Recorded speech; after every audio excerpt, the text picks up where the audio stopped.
नाज़िन जोही municipal committee जे करोड़े रुपया budget हुजण बावजूद म्यूनिसिपल इंतजामिया जूं गाड़ियूं नाकारा हुअण ऐं शहर जी सफ़ाई सुथराई न हुजण करे शहरी सख़्त ॾुखियाईनि खे मुंहुं ॾियण लॻा आहिनि।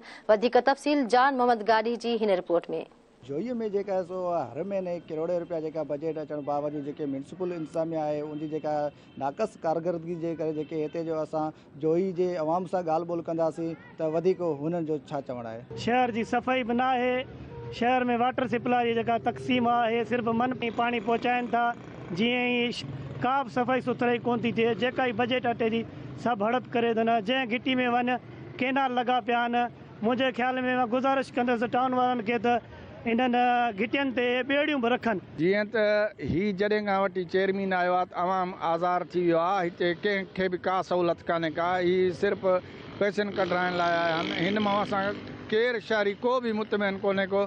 जेको हिन खां जेको पंहिंजो इदारो आहे उहो ई पंहिंजो मुतमइन कोन्हे। त तव्हां कसम खणायो के जेके काउंसलर आहिनि सभिनीनि खां काउंसलरनि खां कसम खणायो उहे ई मुतमइन कोन्हनि।